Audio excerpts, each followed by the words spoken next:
Shalom, shalom, everybody. Ariel Tzadok here from the KosherTorah School, found online at www.koshertorah.com.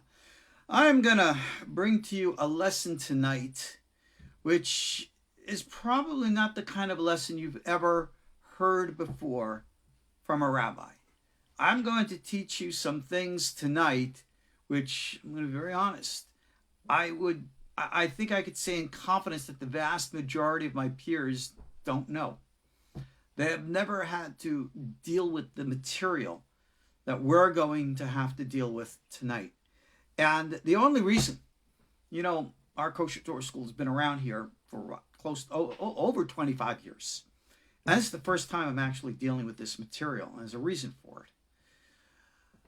it. The pasuk, the verse says in Psalm 119, Et lasot laHashem hefiru toratecha.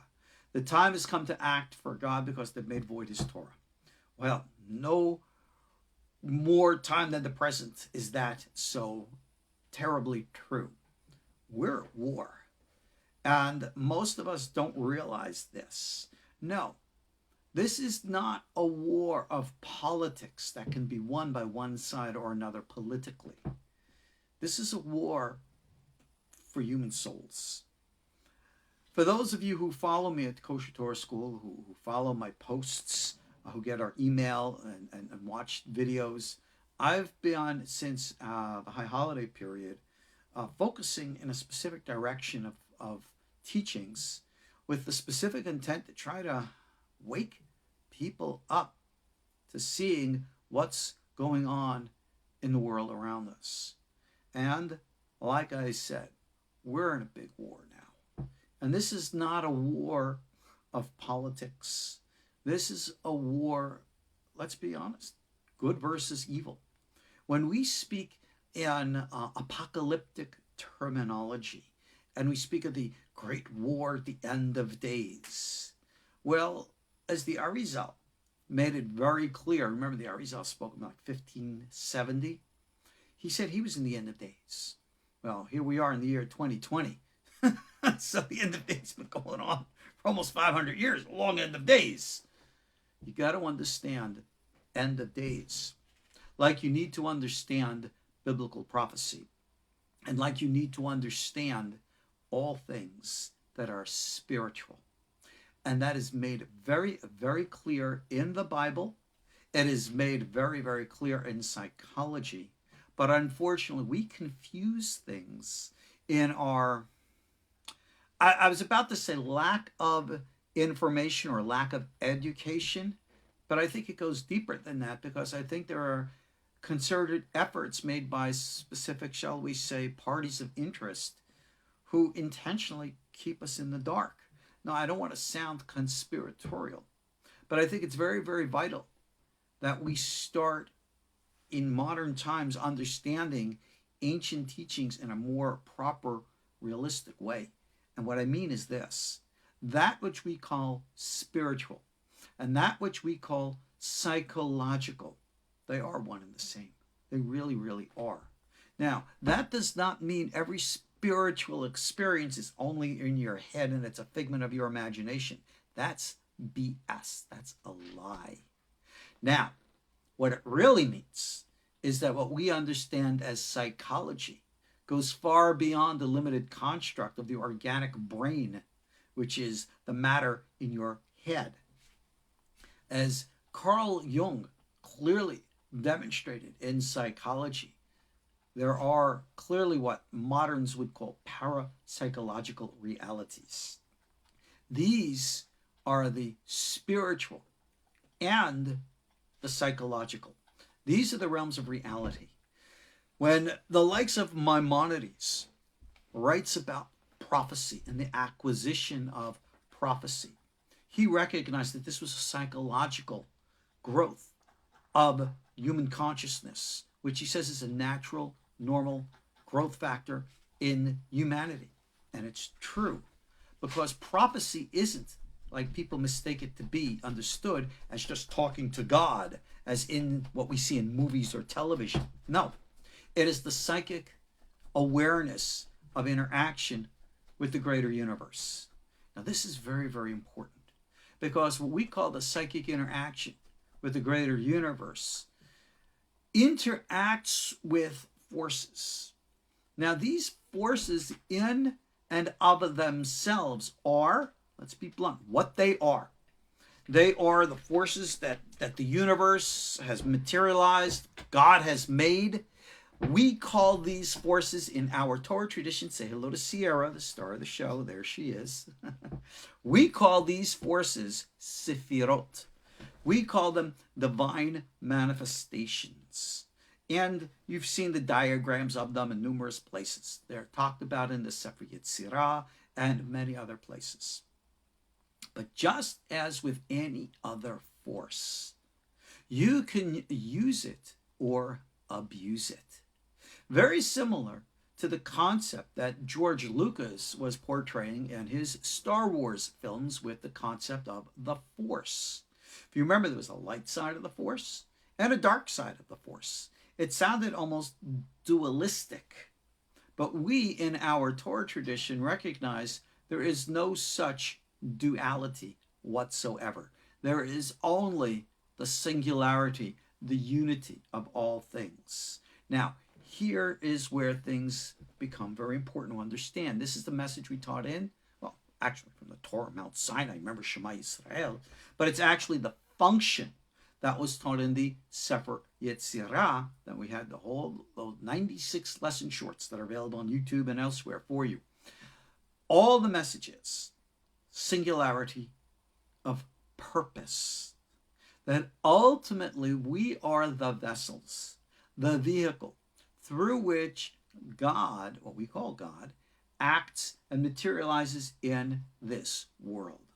So therefore, the most important thing for us is what we call alignment. The energies of the universe have their form and force. We all know this. You could study this in physics class, science class, psychology class, or anything else. I always found it very curious.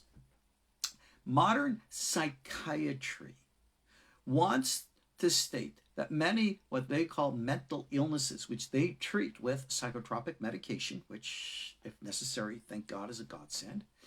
Well, they say that the cause of mental illness is due to a chemical imbalance in the brain. And I always found that a curious terminology. And I have a number of psychiatrists with whom I interact with. And I asked all the same question. Okay, I understand an imbalance, but what is the actual state of balance, which is the appropriate place, the appropriate point from which an imbalance is therefore defined? So, if you have a seesaw, right? You got two sides here, right? This is imbalanced. This is imbalanced. So where's the center point? Well, if there are any psychiatrists listening, please, I would be honored to hear from you if you could tell me what the state of the actual chemical imbalance in chemical language. No, they don't have such a thing that I am aware of. But they do recognize something very deep is not right. Now, there are emotional disturbances. That is true. And then there are mental disturbances. Equally correct. But all of these things come from what we call consciousness, the mind, the underlying energetic realities which dominate our lives. So therefore, if you're going to bed at night and you're alone with your thoughts and you're alone with your heart, the only voice you can hear is your own. You know very well if you are at peace or if you're in turmoil. You know very well if inside you there is order or there is chaos. Because that is what becomes reflected to you in your dreams, your visions, your thoughts, and your fears. So therefore, all meditative traditions teach about inner alignment of these energetic patterns. Remember, the energetic patterns of the universe, they're universal. They're not in our hands. They're not created in our image. You can no more manipulate the forces of these energetic patterns than you can, the weak and strong nuclear forces, electromagnetism, Gravity, yes, we can interact within the context of them. That's what science and technology is. But we don't make them subservient to us and bend them to us, nor do we do that with the Sefirot. Now, before I get into a comparison, I want to show you in detail now the difference between how the Sefirot are used on the side of holiness and how they're used on the side of unholiness. And rather than just say, this is it, I want to show you why. I want to show you what. I want you to see with your own eyes. I want you to experience with your own selves. Not only how these energies are being abused and misused, but how those forces and the, in quote, powers that be are actually using those forces to control things in our world today. So you want to talk about a secret cabal out there? Well, let's disconnect all the people who are behind it, right? Jews are not running the world. Jews don't own all the banks. Jews don't have all the money. Whenever I hear these crazy wild tales, it always frustrates me. Why? Because if all the Jews have all the money, somebody left me out of the conspiracy. I still got to pay, car bills and house bills and all that. How come I don't have a bank? All right. So, I think I'm Jewish, being a rabbi and all. So I don't have my own bank. Okay. So I have to discount that silly, conspiracy theory. But we know it's the Freemasons and the Illuminati. Oh, gosh, please. You know something? All of these phantasaical accusations and finger pointings of conspiracy really need to be dismissed. We got to really, shake this off. But I'm going to tell you this in my own experience. There are real dark lords out there. Literally like a real Balaam. And you remember Balaam from the Bible? Do you know they actually found his temple, his shrine in Jordan, modern day Jordan? Go look it up on the internet. They know that he was a historical figure. They got the archaeological evidence to validate it. Oh yes, these forces are real. There are groups out there today, very powerful people, who they probably don't even know their own history. And I don't want to delve into history simply because I think it will misguide where we need to go. But there are groups out there who hold by 1st and 2nd century Gnostic beliefs that somehow reversed and flipped the order of good and evil and made the devil in the Bible to be the good guy and the God of the Bible to be the bad guy. Now you might say that's a Gnostic teaching. Well, it's actually the foundation of modern day Satanism. And this is where things get twisted. Because if you look at things like modern day Satanism, I'm talking about Anton LaVey, that weirdo from San Francisco. Sorry guys, what could I say? San Francisco, I don't know what the heck you guys did to gather the energy that you did, but my goodness, San Francisco, Portland, Seattle, I fear for you guys. You're gonna be the modern Sodom and Gomorrahs when the time comes. Somehow, somewhere, you can't gather this, function, this become a conduit for such negative energy without things happening. That's just nature. So, gosh, I wish I had the power to make any kind of a change, but I know my limitations. But getting back to the point here. Understand the nature of things here. You will see, this is a teaching of our sages. They look at the Hebrew word for lies, which is sheker. It's spelled with the Hebrew letters shin, and then a big long kuf with a long leg there, and a resh. And they say, in a moralistic teaching, in what we call a midrash, that little leg of the kuf that stands, it says, all lies stand on a single leg, meaning they all have an element or a grain of truth in them. And when you look at modern day Satanism or the occult, you will always see them taking things from the Jewish Torah sources. I have seen some of the most hilarious, stealing of Torah Kabbalistic things that these people take so seriously, and they really think that there's something there, and their power of myth and the fantasy has created their own reality. I'm going to digress to give you an example of this. Growing up, my favorite movies was the biggest actor in all of the film genre. My favorite actor. Who? Godzilla. I love Godzilla. He's a real life Leviathan. I actually taught about that 10 years ago. I have to redo that class of Job one of these days. Is there a real Godzilla? Who knows? But anyway, if you're familiar with the Godzilla, especially in recent times, they remade the movies. I love Godzilla. He's such a tough you-know-what. Anyway, my point is this. In the Godzilla films, the original ones, one of the other kaiju, the Japanese call it the monsters, was Mothra. Mothra was the big, 400-foot butterfly. Now, interesting story about Mothra.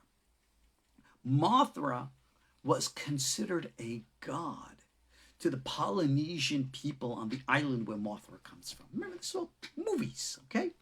And in the movies, you used to have the Polynesian people waking up Mothra from its egg by worshiping it and singing its little Mothra song.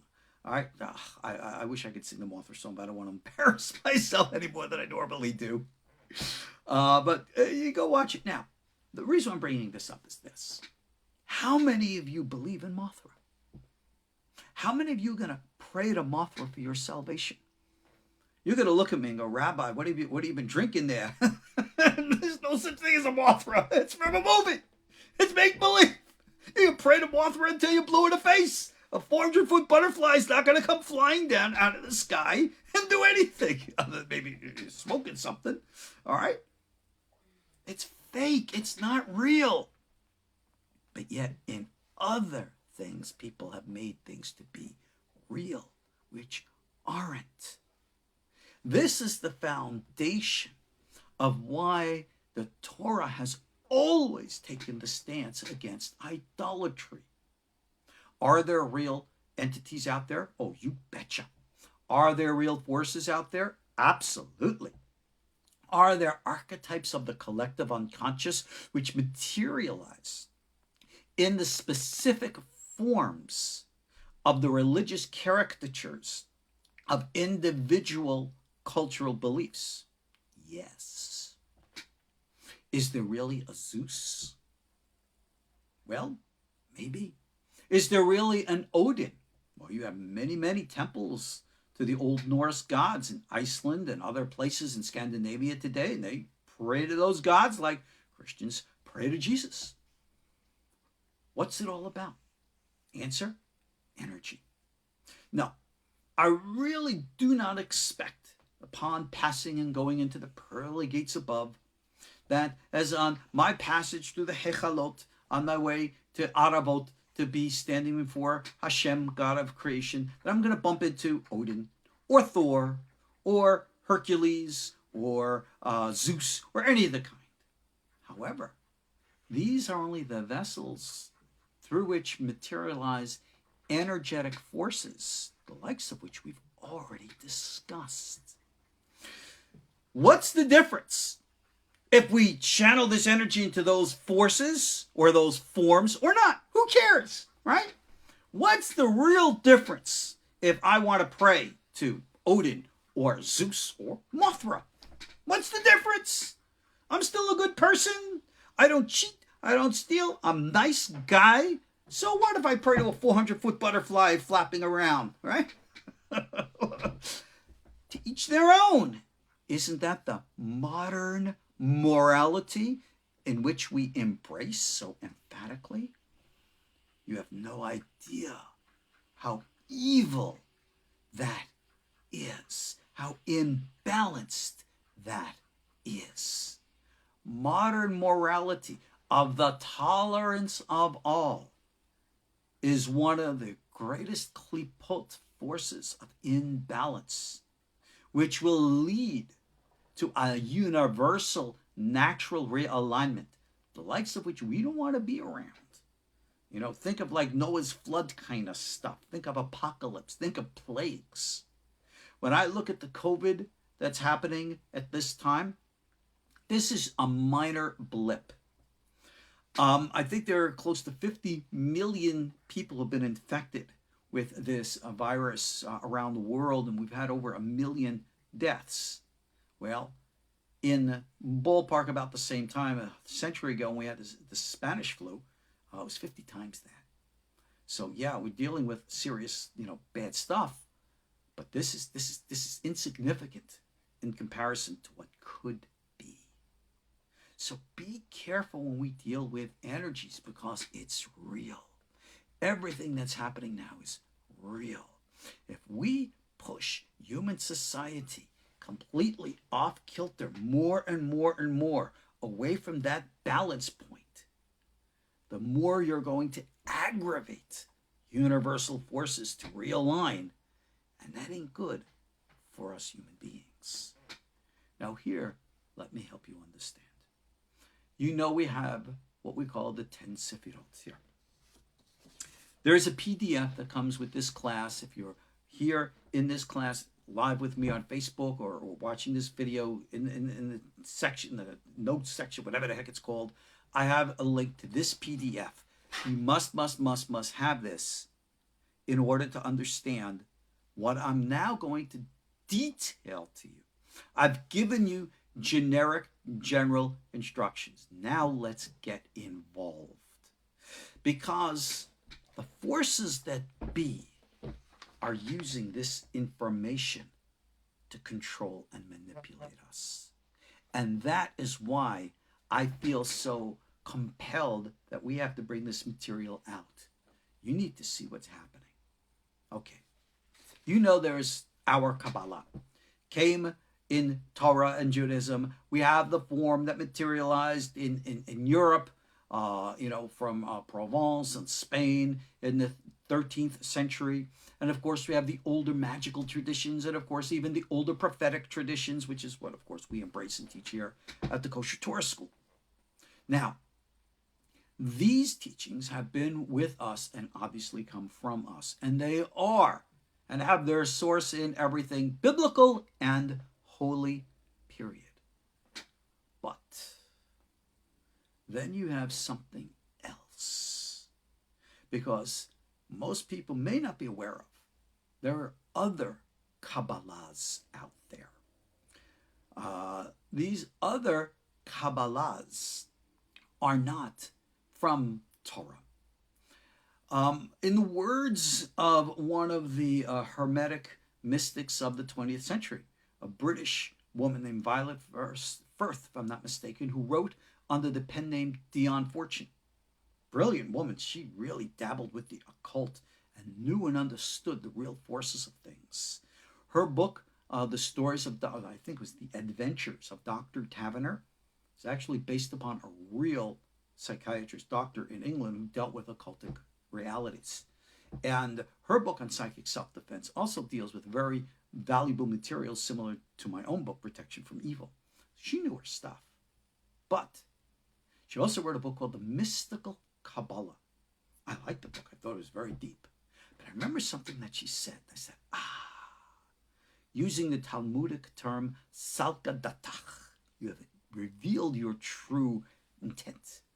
And she said like this: our Kabbalah, meaning her Hermetic Kabbalah, goes beyond the Kabbalah of the rabbis, and we innovate and create new things with new teachings and the like. And they go off in different directions. Somebody's asking a question here: can Tikkun HaKlali help fix the Sefirot? No. Remember what I said? We're dealing with real energy. Real energies, remember we said spiritual, psychological. You got to recognize what we're dealing with. You got to see it in your everyday lives. That's what I'm going to teach you right now. All right, we're going to go through the Sefirot. I'm going to show you how people are manipulating them. And that's the key word, manipulating them. This is the difference. I think George Lucas almost got this right. That if you're using things on the side of what we call Kedusha or holiness, then you surrender and submit to the power of Hashem. And your job is to bring the Ein Sof down the center column through the Keter, all right, through the Tiferet, through the Yesod, through the Malkhut. That's the path of Hashem. And the right and the left are balancing polarities to align things in the center. That's the right order of the Sefirot. And you'll always find that energetic reality echoed in the words of our sages, who tell us, nullify your will before God's will, always be submissive, observe the mitzvot of the Torah. Why do we observe the mitzvot of the Torah? What do you think, they're magic? Hocus pocus? No, they're archetypes. They become the receptacles for this energy. And every time that we put a mezuzah up on our door, or we recite a blessing over food we eat, we are creating conduits, vehicles of energy. And that's why we do these things. They're not these crazy, dumb, stupid stuff that dumb rabbis thought of to keep us repressed.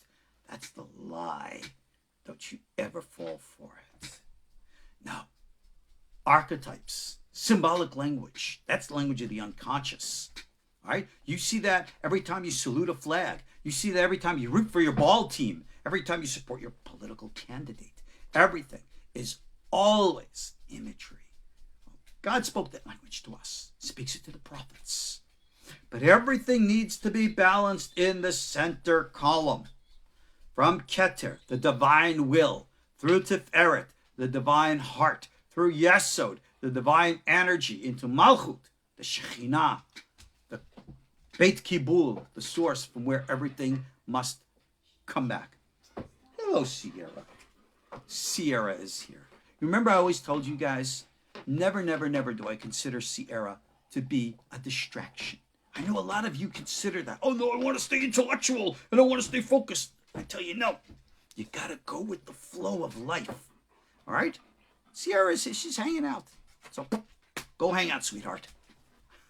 Go hang out. Go lie down. Go lie down. Go lie down. Be a good girl. And learn a lesson from this. There's no such thing as a distraction. Everything is part of the natural flow. All right? I believe God's in charge of everything. God's in charge of everything. If she just came to me right now, somehow there's energy forces around. And I could say, oh, no, that's a distraction. I don't believe in distractions. Neither should you. You just got to learn how to deal with them. But now, remember we talk about surrender? That's it in practice. She, from the power of God, just gave us our example. What about those others who say, no, I want to be in control. I want to dominate. I want to tell others the right way to do things because we need to create order out of chaos. That's a Masonic teaching. We need to take control. If there are these Sefirot out there, these energetic fields, let's master their power. Let's direct their flow. Let's control. And we will bring order to the galaxy. Which is, if you remember, Darth Vader from the Star Wars kind of language. All right? That's what you need to understand. All right. Enough talk. In the diagram here, you see the Sefirot. You see on this side here, the Holy Sefirot. This side here, I call the Unholy Sefirot. I'm going to bring it up really close to the camera. Please, I pray you got your own copy of this so I don't have to do this, okay? And I'm going to show you some other stuff too. All right, take a real quick look. You'll notice the one major difference between the two diagrams is here, Malkhut stands alone. But here, Malkhut, instead of receiving directly from her husband in Yesod, she has two other lovers from the other sides. This is what we call the dark side of the left. And this is what we call the dark side of the right. The other lovers. So, in this diagram, Malkhut is Eve, Mother Eve, faithful to her husband. And this diagram is Lilith, the adulteress, who takes the energy from both sides. Now, you'll notice here, Chokhmah, there we go, Chokhmah. I got it backwards here. You notice Chokhmah here goes directly into Netzach, okay? And it'll also have on a diagonal going into Gevurah. You don't see that on this one, do you? Bina has a diagonal going into Chesed. You don't see that either. You see those diagonals which are here are brought down here. And this is the difference between the sacred and the profane. And now, just take a look. You see, I got a little diagram up there to explain it. I'll explain the rest as we go along. Understand the nature now of energetic flow.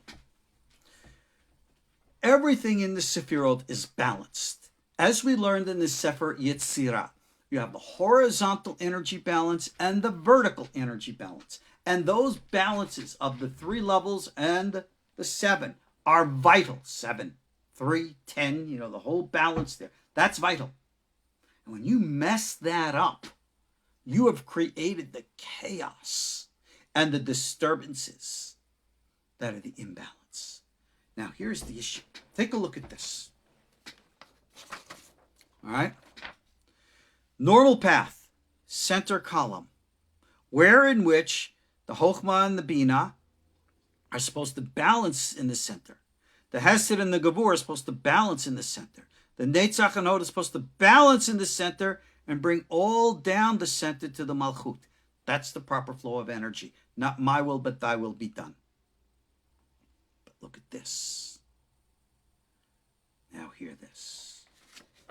I'm going to explain to you so you will see for yourselves the reality of the dark side. If I have the dark klipot, I can create a channel directly from Chokhmah to Chesed to Netzach to Malchut. Or I could take a direct side to Bina to Gevurah to Hod to Malchut. Both times circumventing Yesod. That's all talk, but now let's put it into details. Because it's vital to understand in the nature of a meditational practice what happens to people and why. Okay. Let me begin with an explanation. Many of you might be aware of the famous teaching in the Talmud, which speaks about the 4 who ascended into the Pardes, the psychic ascent, and what happened to them. Ben Azai, Ben Zoma, Acher, and Rabbi Akiva. It states that Ben Azai, Zoma, and Acher, they gazed out upon the Pardes, and in their gaze, they were blemished. One died. One went insane. One threw off the entire thing. And only Rabbi Akiva, does it say, entered and exited in peace. But go look at that language of the Gemara. It never said that Rabbi Akiva gazed at anything. Now, this is vital to understand as a foundation of meditational teaching. In our Torah tradition, when we introduce rational, logical, analytical teachings of a Talmud type of learning, we always introduce the concept with the term in Aramaic, ta shema, come and listen. This corresponds to the intellectual faculty and the Sefirat Bina. Whereas when we're dealing with Zoharic material, in the Zohar, it usually introduces the material with the term ta chazeh. Because the Zohar was never meant to be academic, rational, intellectual. It was meant to be imaginative, image-based, to make you think as if you're reading a story, as opposed to analyzing an analytical text. So there's a big difference between gazing and hearing. One is the nebulous energy of flow. A picture is worth 1,000 words. But then hearing, that brings things down into functional form. She's having such a fun time down there. Can you hear her? Remember, no such thing as any kind of a disruption. Hear me. Chokhmah is the imaginative faculty. Chokhmah is the imaginative faculty, is this ever-flowing imaginative. You're visualizing things. You're seeing things all over. Profound, in-depth imagery of all these things, the likes of which the prophets see. But look at your biblical prophecy. When Zechariah, Ezekiel, and others are shown these profound visions, they go, what the heck is that? And the Malach or some other has to come and explain to them. You see the balance of the Chokhmah, the balance of the Bina, the Chazeh with the Tashama, the Chokhmah with the Bina, the Abba with the Ima, which balance in harmony. This is called Yehud. This is the proper way of doing things. In our Torah tradition, we have two different ways and forms of meditation. The abstract visualization technique, which we call Hitbodedut, and the rational analytical form, which we call Hitbonenut. They're very different from one another. And they are Chokhmah and they are Bina. And the Sefer Yetzirah warned us, you always unite the two. Hacham b'bina v'habin v'chokhmah.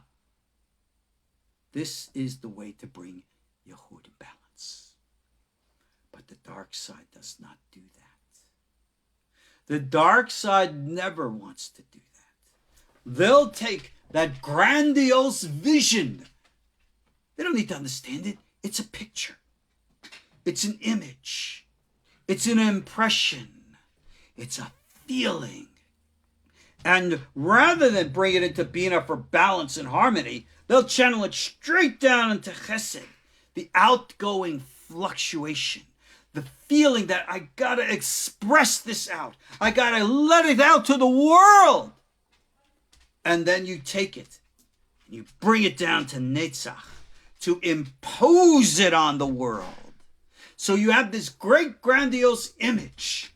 It's expanding outward. And then you want to impose it on the world. Chokhmah, Chesed, and Netzach. And then you take it and put it into application in Malkhut. What you have done is taken some grandiose, nebulous, weird vision and you try to bring it into the world without any kind of a rational component, without any kind of understanding. And you think that the image that you see is the real deal, as opposed to recognizing it as an archetype. And when you do this, you create false religions. You create movements. You create fanaticism. You create all kinds of weirdness where people are just pushing and pushing and pushing and going, thinking that this is the way. And you say, well, wait, let's just take a moment. Let's analyze this. Let's just think about it, right? Let's apply it to good old Mothra. Really? You're a Mothraist? You really believe that in the 400-foot butterfly? Don't you think it's a little irrational? How dare you insult the holy Mothra? I know Mothra. I've seen her in my visions.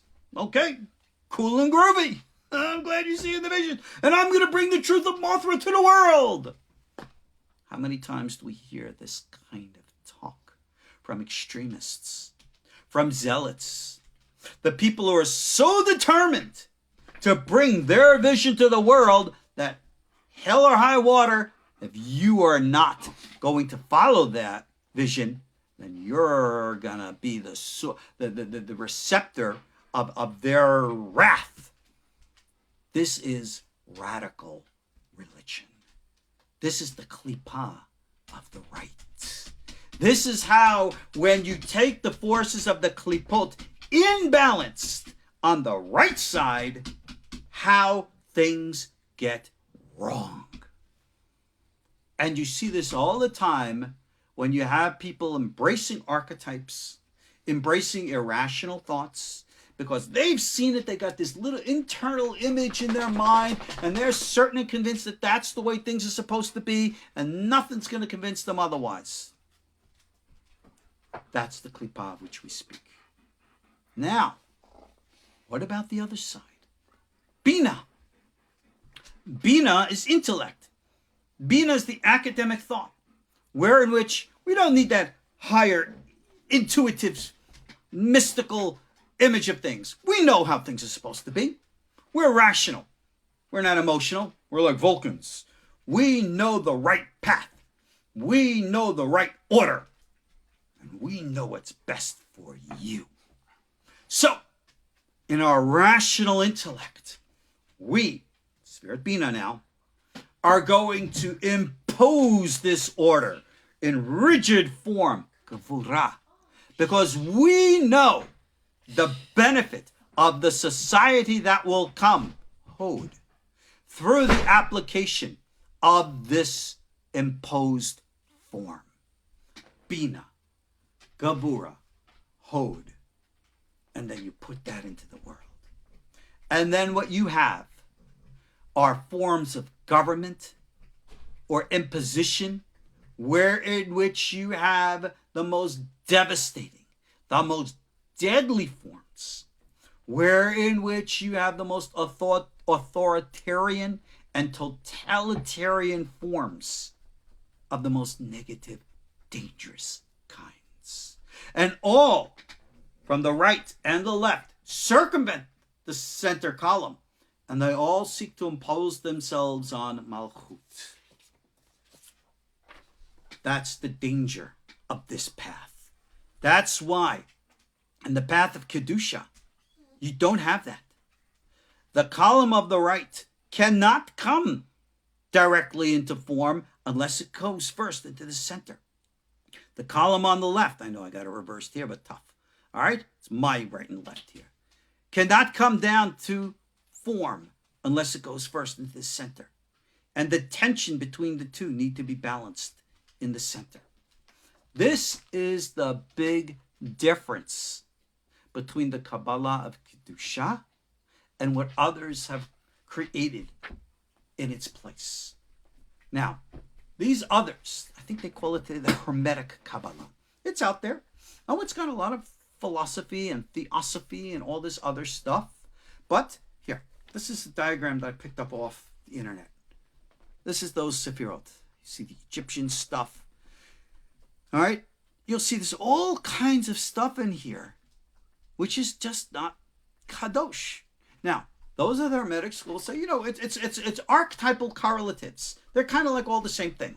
It's kind of like saying the Sefirot are the chakras. Well, no, they're not. Does that mean chakras are bad or evil or anything of the kind? No, they're just what they are. And chakras of the Indian system and Sefirot in the Torah system, in spite of whatever you want to think, say, or do, they're not the same. Now, you could say, well, I sense them in my experience to be the same. So you're in that Chokhmah, but without the Bina.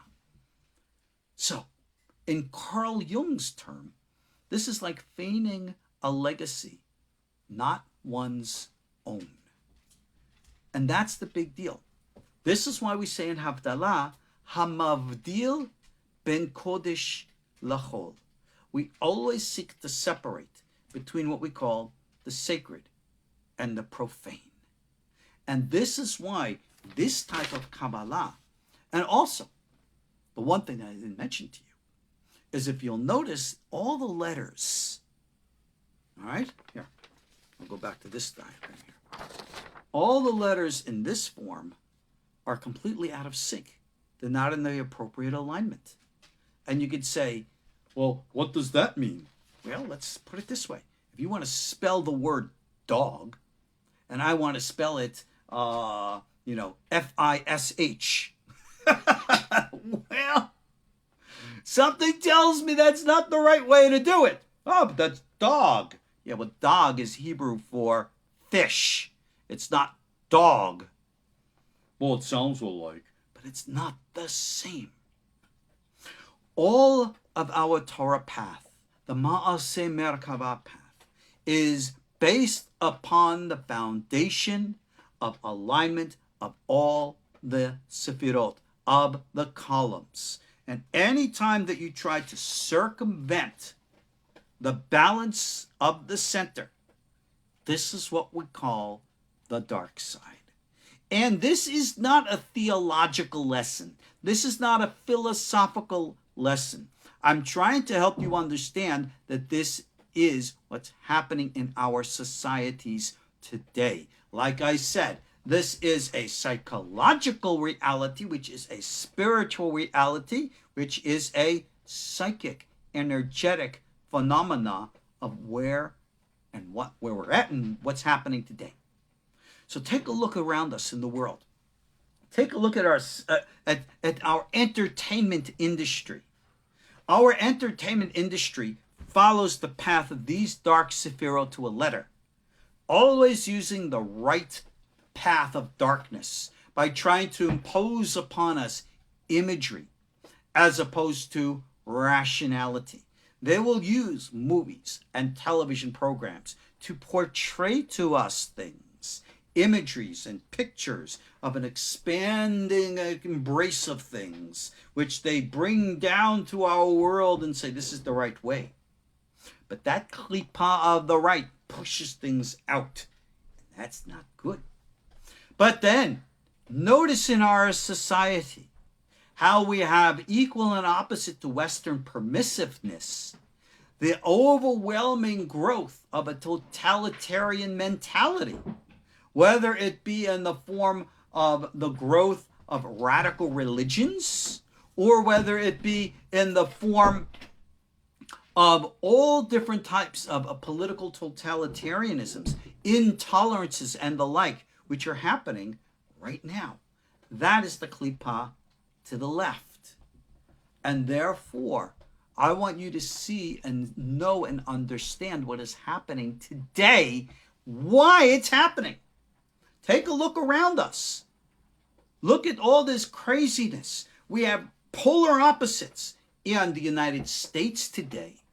All right? We don't have an argument and a fight between two political parties called Republicans and Democrats.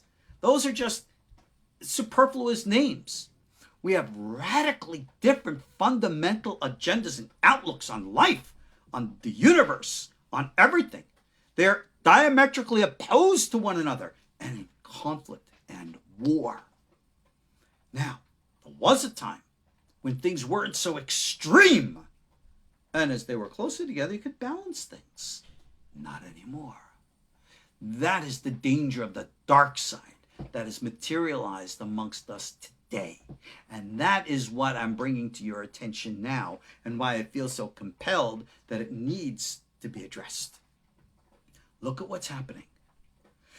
Who was it who said, I think it was President Gerald Ford, said, a government which has the power to give you things has the power to take them away. And if you look right now what's happening, for example, in Europe, in France, and in England, in the name of trying to control the COVID virus, they have entire social lockdowns with draconian measures which they claim are to control the virus. I am not an immunologist. I most certainly have no authority or right to speak about what is and is not a valid way to combat a virus. But I look at this from a social perspective and how, when has this ever happened before in human history? Think about it. During times like World War II, when there was a threat and danger of enemy bombs, they used to have lights out so that you couldn't see the cities below, because if like the German bombers were heading over English cities, they could see the lights and they knew where to drop the bombs. So these blackouts. Okay, that makes sense, all right? But what's happening now and the economic repercussions of it and where this is going to go. And people are talking about an entire global reset of a capitalist economy. All this just smacks of control. Who's behind it all? I have no idea. Don't ask me. I'm not a conspiratorialist. But I see this. And I can't honestly say that this is bad and evil and wrong, because I recognize the value in certain things. But I also see the other side. You see Chokhmah and Bina, you're putting them together.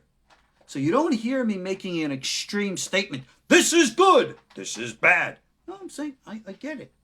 I get it. balance and harmony in the center. That's where we really need to be.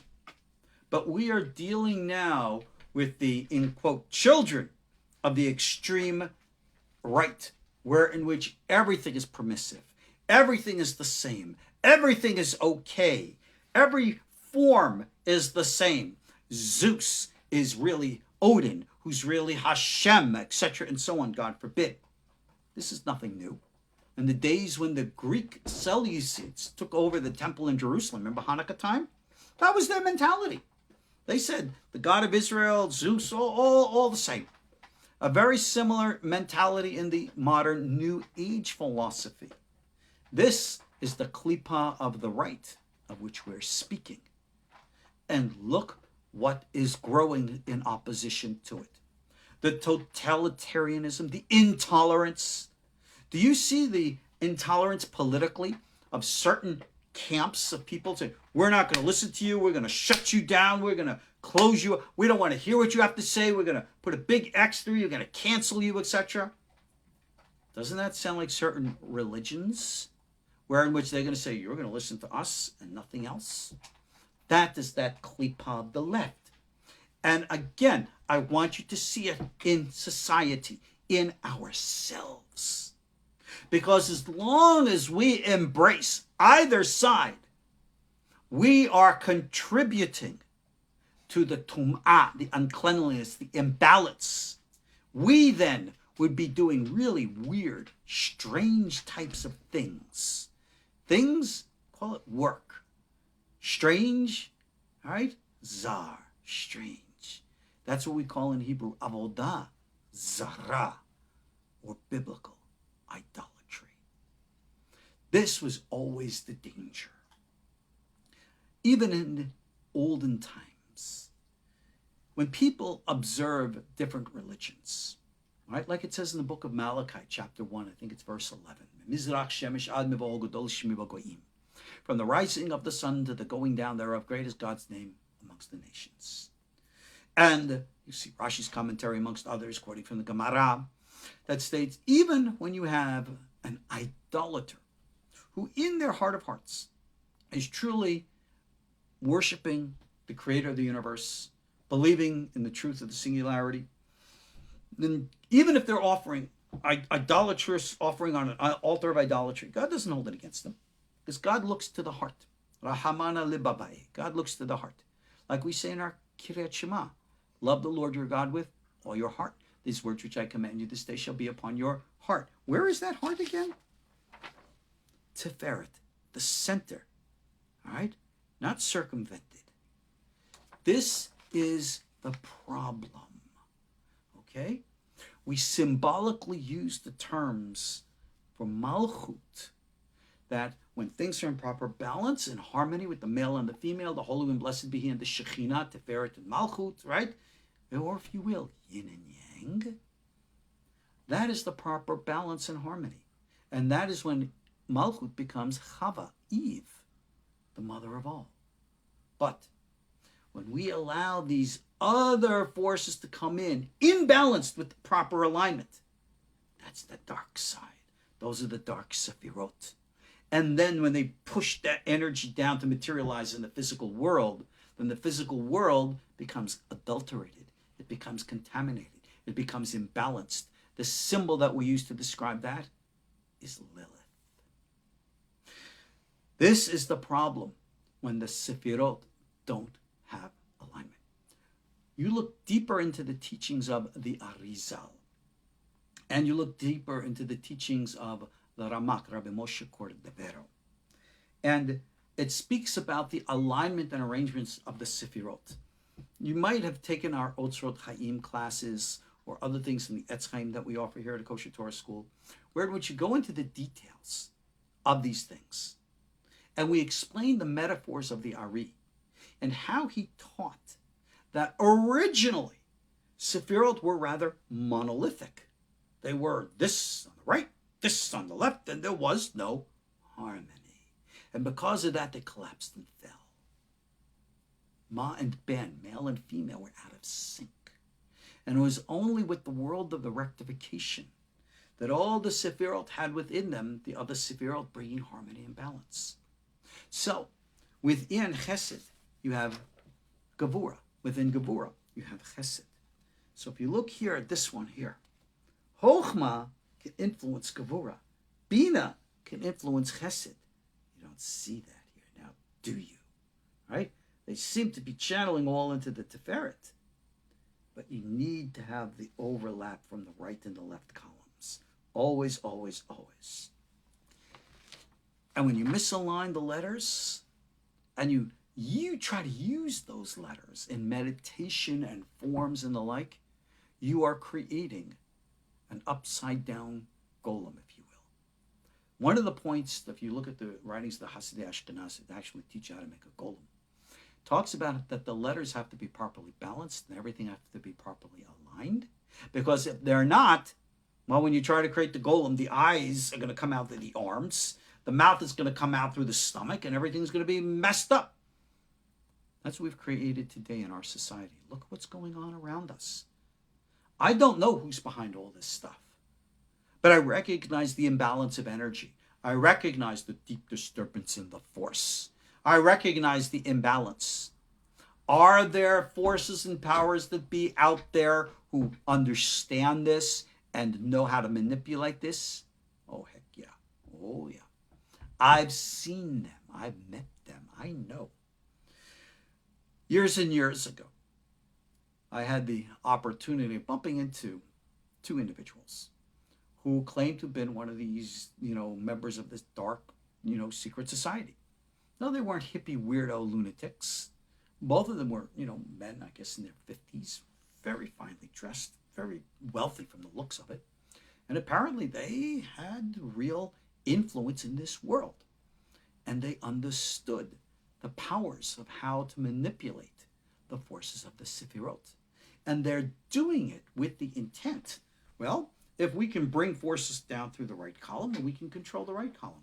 If we can bring forces down through the left column, we can control the left column. Did you hear the one similarity between the two? We can control.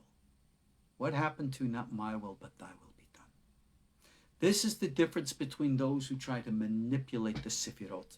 And the original rabbis who taught about these things said, anyone who tries to manipulate the Sefirot and separate one Sefirot from the other, like it says in the Patach Eliyahu prayer, destroys the unity of God.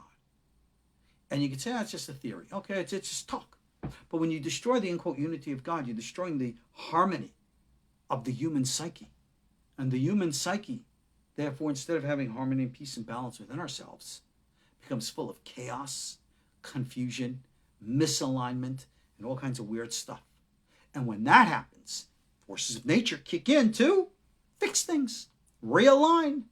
And realignment can be a real you-know-what. And that's where we're at today. So therefore, again, when I teach at our KosherTorah school, and our teachings of meditation and the like, this is why it's all psychological. Because psychological is spiritual. If you look at the classes we're doing now on psychic development from the Pillar of Fire, the Amudat Tefillah from the Baal Shem Tov, I'm terming it in the correct way so that you recognize, take it out of the myth and put it back into the practice, the reality of things. This is what we do. This is why it is so vital and necessary now that we embrace the center column. Because even though we're just individuals against a world of insanity, don't underestimate the power of the one against the many. Because if we tap into the center column, even as a single person, I don't care who you are, doesn't matter. Doesn't matter how little you understand and what. Focus on the center column, project your energy into the collective. You will still do a tremendous amount of good that can help neutralize who knows what. Somebody is asking, are there free-range radical golems running around? You never know. I look at television, I see people on the news, and that's a darn good question. I think I made myself clear. Watch for the dark side. It's all around us. Now that you know what to look for, you will see it. You will see it in your television programs. You will see it in your movies. You will see it in the social media. You will see it everywhere. you'll see it inside yourselves. Don't be so rigid. And at the same time, don't be so accepting. Find that place of balance. And only God can guide you to that. Enough said for tonight. Okay, let's call it a night then. Thank you all for listening. We'll have, needless to say, other classes. Pray. Pray for our world. Pray for collective humanity that we can find grounded sanity again.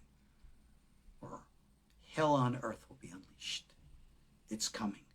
And we got to do better. All right, I'll see you all in our next class. Ariel Bar Tzadok here from the KosherTorah School, KosherTorah.com. Hey, if you like our class, if you're watching YouTube, click like on that, subscribe to our YouTube channel, do all that business stuff that you're supposed to do that I as a rabbi never really talk about, but needs to be done. Thanks all. I'll see you all soon. Shalom.